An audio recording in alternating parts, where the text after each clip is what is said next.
Metro Jaya akhirnya resmi menahan artis kontroversial Nikita Mirzani setelah menjalani serangkaian pemeriksaan terkait kasus dugaan pemerasan dan pengancaman terhadap Dr. Reza Gladys.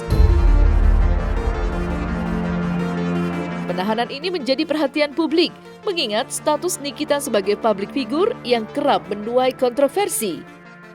Ketika keluar dari ruang pemeriksaan dengan mengenakan baju tahanan berwarna orange khas, ekspresi wajah Nikita justru menarik perhatian.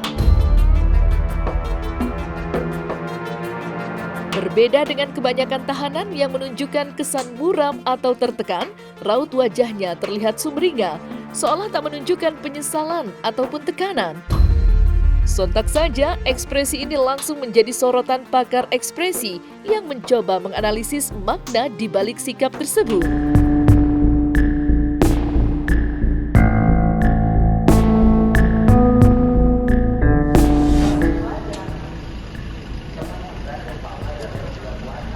Kak Niki, gimana kabarnya sendiri? Baik.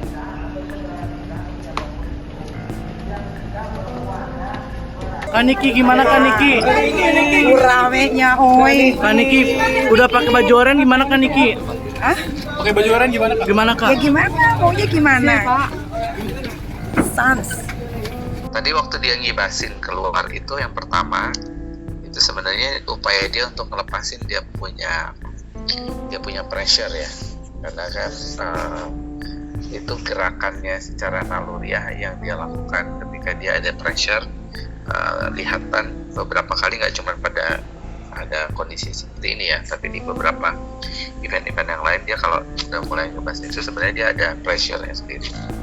Yang pertama. Terus yang kedua, supaya orang tidak terfokus dengan ekspresi wajahnya gitu ya, jadi itu sensasi biasa yang gerakan-gerakan beberapa public figure tuh punya stylenya masing-masing. Kalau dilihat dari senyumnya, itu kan senyumnya bukan senyum yang benar-benar smile, happy condition, tapi lebih berusaha untuk dibuat sebenarnya dia ada sphere karena pupil mata agak sedikit belalak, terus kemudian hidungnya agak membesar gitu ya. Jadi ada sense of fear, ada ketakutan di situ karena yang dihadapi ini kan case-nya juga bukan case yang sederhana ya, dan dia sudah dijadikan di posisi, kalau dari berita yang terakhir sudah dikonfirmasi bahwa yang bersangkutan itu sudah di posisi sebagai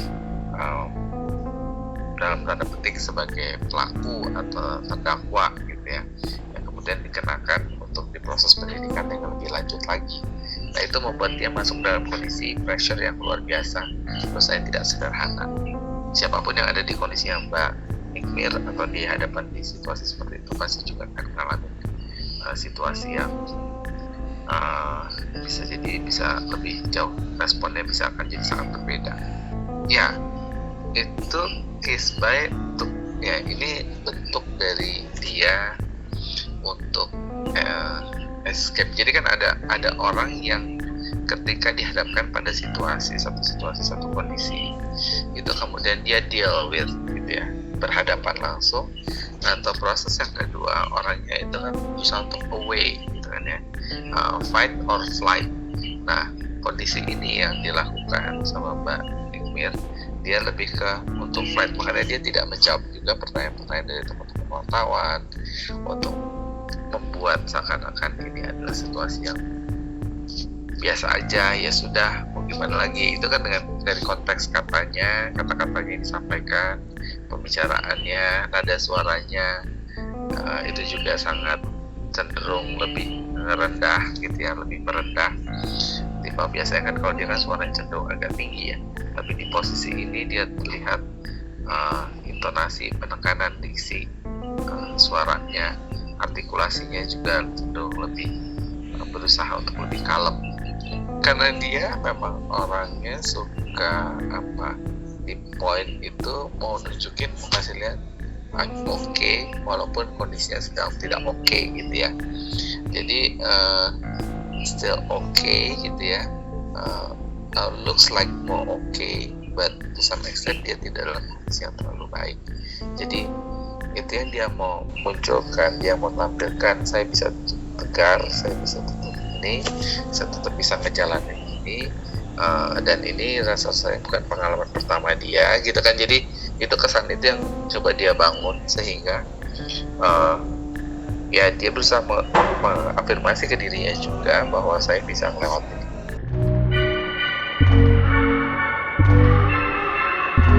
Dengan resmi ditahannya Nikita Mirzani, berakhir pula kontroversi terkait isu kebal hukum yang selama ini sering dikaitkan dengan sosoknya. Nikita yang kerap menjadi pusat perhatian karena berbagai kasus hukum yang melibatkan dirinya, kini tak lagi luput dari jeratan hukum. Penahanan ini seolah menjadi jawaban atas spekulasi publik selama ini tentang perlakuan istimewa atau dugaan adanya kekuatan yang melindunginya. Pakar hukum Togar Situmorang pun angkat bicara mengenai isu kebal hukum yang melekat pada Nikita.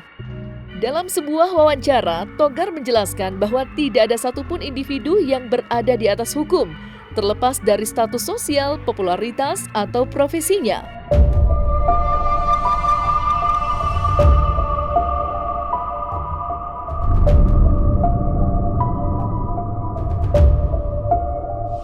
Nah, jadi kalau dibilang kebal hukum di negara kita, itu tidak ada satu orang pun yang kebal hukum.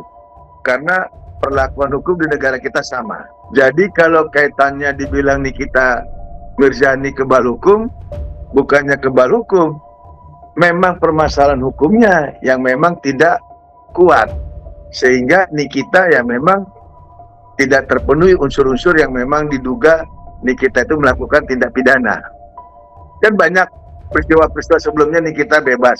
Kalau saya bukannya apresiasi ya, polisi kan memang kerjanya nangkepin orang. Polisi nangkepin orang, jaksa nuntut, hakim memutus. Jadi kita lihat nanti ke depan, perpanjangan 20 hari plus 40 hari, kalau memang itu bisa lanjut, maka bisa sampai di persidangan. Tapi kalau tidak bisa lanjut, maka Nikita Mirzani bisa dikeluarkan dari penjara walaupun prosesnya tetap berjalan. Nah, terkait Nikita Mirzani itu masih bisa mempersiapkan langkah-langkah berikutnya melalui pengacaranya, baik meminta penangguhan penahanan ataupun minta penahanan di rumah atau kota. Lantas juga bisa mengajukan pra peradilan. Itu dari saya.